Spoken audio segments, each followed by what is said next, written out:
Bilateral talk with Philippine President Rodrigo Duterte, and CGTN's Barnaby Lowe is covering the summit in Manila. He's live for us as well. Barney, what did Trump and Duterte discuss?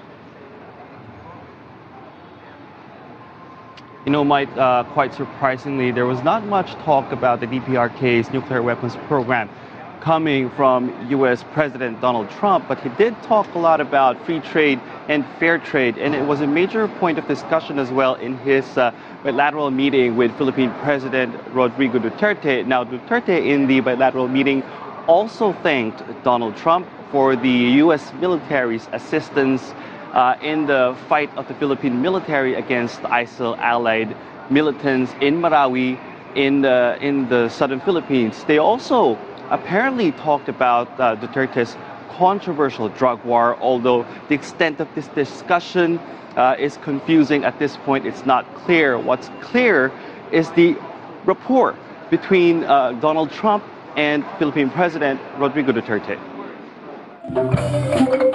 Who would have thought that just a little over a year after Philippine President Rodrigo Duterte started unleashing anti-U.S. tyrants, he'd be standing next to a U.S. president all smiles. In his first bilateral meeting with President Donald Trump, Duterte acknowledged the long-standing alliance between the Philippines and the United States. We've had a great relationship. This has been very successful. President Trump. And even as the two leaders' spokespeople had conflicting versions of whether the issue of human rights was discussed, in the succeeding meeting, the chemistry seemed to have stuck. Rodrigo, I would like to commend you on your success as ASEAN chair. Out on the streets of Manila, though, this.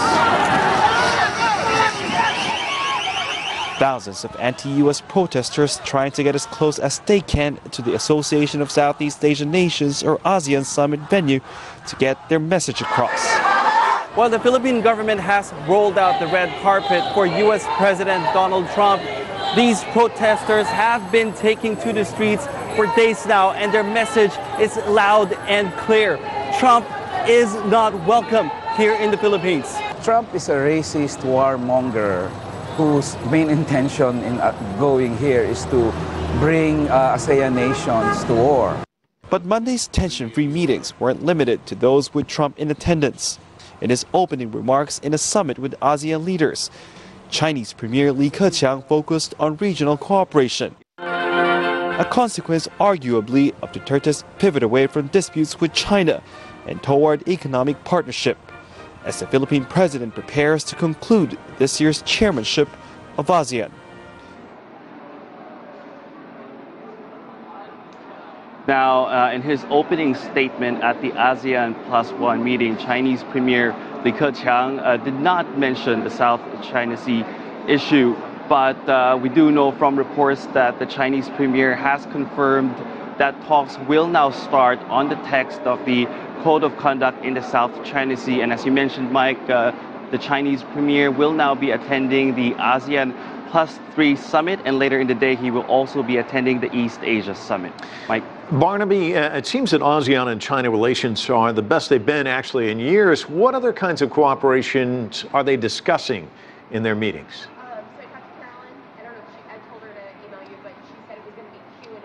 Well, that's right, Mike. The relationship between ASEAN and China has been rocky in the previous years, and now it seems they have turned things around. But based on the opening statement of Chinese Premier Li Keqiang in the ASEAN Plus One meeting, primarily they discussed cooperation on the economic front. The Chinese Premier highlighting free trade agreements China has had with ASEAN nations. He highlighted economic cooperation with ASEAN nations, both as a regional bloc and as individual nations. And going forward, he said there needs to be even more cooperation between China and ASEAN nations. But there's, again, a lot more aspects to the relationship between ASEAN and China.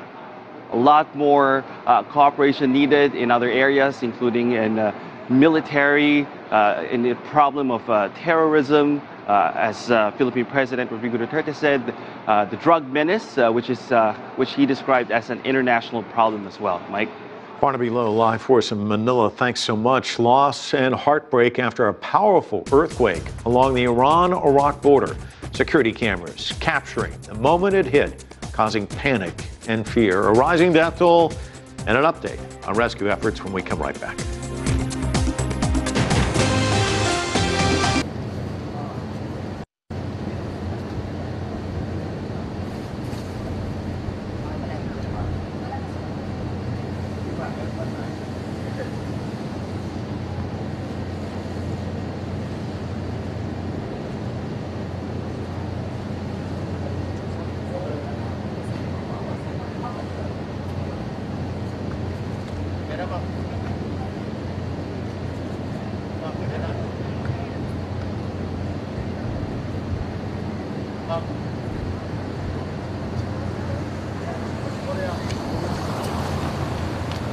Bisa mabilis.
We're turning left, the media's on the right, President may want to wait. Oh, great.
Reception, di basing area ng head of state.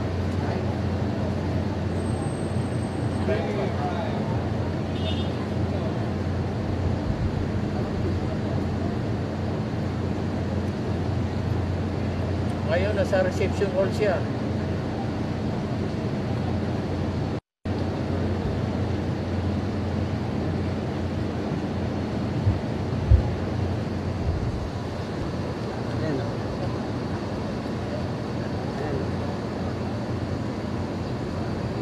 Yun.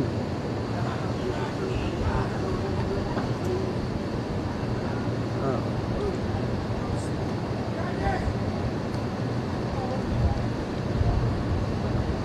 Mga 8.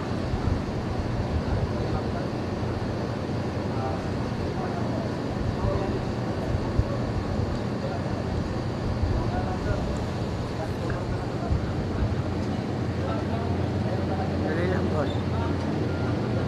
Tingin. Parang wala na. Huwag muna. Yung iba naman.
very much.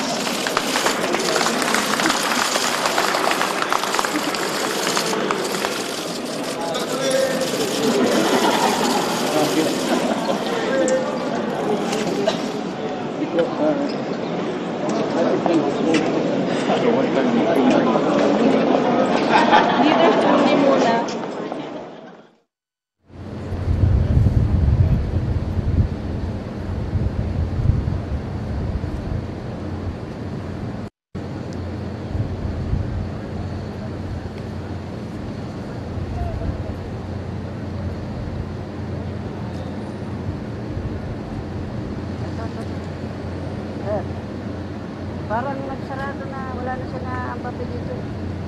Parang wala na, dahil nakaupo na yung mga guardia dito. Pero parang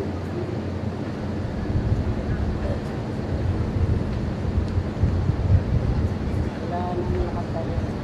Iulit sila nga. Ang dali lang pala.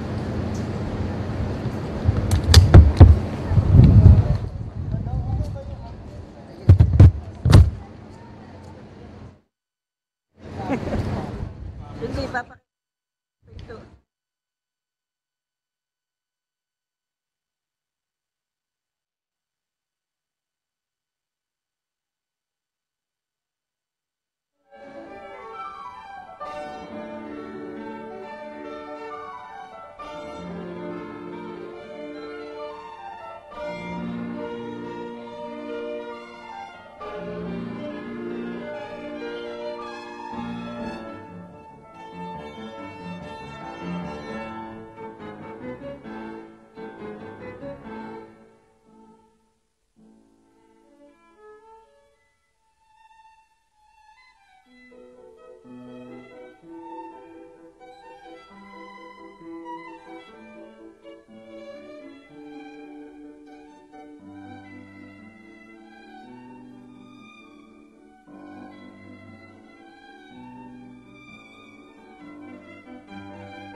Good morning, ladies and gentlemen.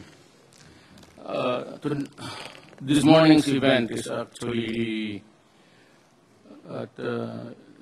about the three leaders that the ASEAN would be in dialogue with. And let me begin by saying to you,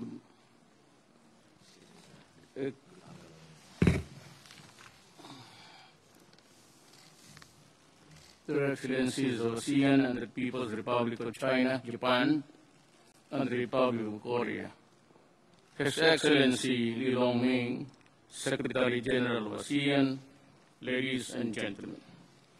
It is my pleasure to welcome you all to Manila for the celebration of the 20th ASEAN Plus Three commemorative summit. Special warm welcome, of course, to our newest member, President Moon Jae-in. Over the past 2 decades, our cooperation continued to flourish steadily among the Asian external partners cooperation.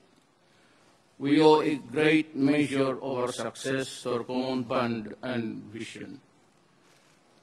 But most of all, sharing common traits and values that are deeply embedded in our customs and traditions that help us develop a culture of tolerance and understanding among us, providing space for positive dialogue. I urge my fellow leaders to continue nurturing peaceful coexistence, particularly within the ASEAN Plus Three, where we consider ourselves as one and a family. May I thank the Mr. Invite the Premier of Li Keqiang of the People's Republic of China for his opening remarks. then to be followed by the Prime Minister of Japan.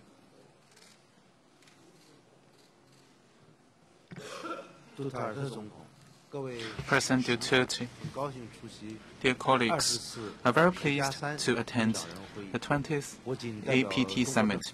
On behalf of the Chinese government, I'd like to thank the Philippine government for your thoughtful arrangement for the summit. APT cooperation emerged when Asian countries jointly responded to the financial crisis. This year marks its 20th anniversary. 20 years ago, this mechanism played a vital role in responding to the financial crisis in Southeast Asia. We need to carry forward this fine tradition. At the moment, the world economy is showing good momentum. The global trade and investment are increasing. China-Japan and China-ROK relations are seeing signs of improvement. All these have presented new opportunities for APT cooperation. Meanwhile, we're still seeing a mixed picture of world economic recovery. Deglobalization and protectionism are on the rise. Hotspot regional issues are emerging, and these have presented challenges to us. I hope that through this summit we can build consensus and send a positive signal that we firmly support regional integration and advance East Asia Economic Community, or EAEC, so as to benefit the people and the country in the region. Thank you. Now may I invite Prime Minister Abe to deliver his opening statement. You have the floor, Your Excellency. I'm deeply grateful for the warm hospitality extended to me by President Duterte and the government of the Philippines. I'm honored to be able to participate in the ASEAN Plus Three Summit as co-chair. This year is an important year, being the 20th anniversary of the launch of the ASEAN Plus Three. The APT was established as a result of the 1997 Asian currency crisis, and since then, the scope of cooperation was broadened to include food security, energy, environment, and health, among others. I welcome the fact that this year the Manila Declaration on the 20th anniversary of APT cooperation was agreed, and at the Foreign Ministers meeting in August, the APT Cooperation Work Plan 2018 to 2022 was adopted. In the midst of concerns about the rise of protectionism and inward-looking orientation in the world, in order to enhance predictability of the economies of the region and the world, to mitigate vulnerabilities, and to maintain and strengthen the free trading system, the significance of financial cooperation between the ASEAN Plus Three becomes increasingly greater. From such a perspective, it is important to further strengthen the functions of the Chiang Mai Initiative and the ASEAN Plus Three Macroeconomic Research Office. From this perspective, we will continue to make efforts to make the research office an existence that is trusted even more by the international community. Furthermore, with regard to food security, for which practical cooperation is underway, the adoption of the statement on APT cooperation on food security proposed by China is of significance in this year of the 20th anniversary. Japan will supply rice to Laos and Myanmar again this year through the APT Emergency Rice Reserve Agreement. Recently, assistance to the refugees of the island of Mindanao was to be provided, and it has been decided that the reserve rice which Japan supplied will be drawn down and to be provided to Iligan City and the surrounding areas. Incidentally, it has been over 6 years since the Great Eastern Japan earthquake. I strongly request that import controls on Japanese foodstuffs be lifted based on scientific grounds.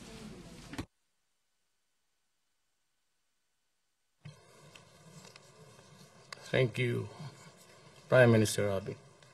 Now may I call on President Moon Jae-in to deliver his opening remarks. President Duterte,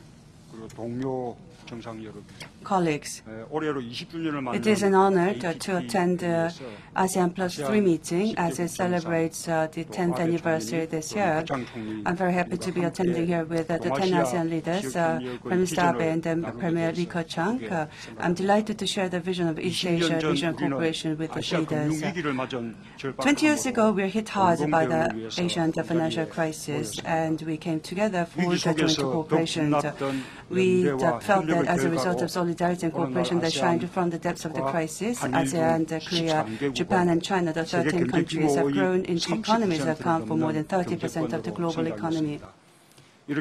Such a collective experience of overcoming the crisis remains a valuable heritage to us. Now, we must take ourselves to a new level to realize cooperative mechanism that provides protections and care to the lives of our members in the regions. In 1999, we have utilized the power of solidarity and overcame the financial crisis. Let us create a vision for the East Asian community of peace, prosperity, and progress. Let us overcome the complex challenges, including protectionist and self-centered approaches, polarization, aging, and climate change. I welcome the adoption of the Manila Declaration, which proposed the future direction of ASEAN Plus Three cooperation. I look forward to reaffirming and refining the visions of East Asian community and our resolve for cooperation within. Thank you.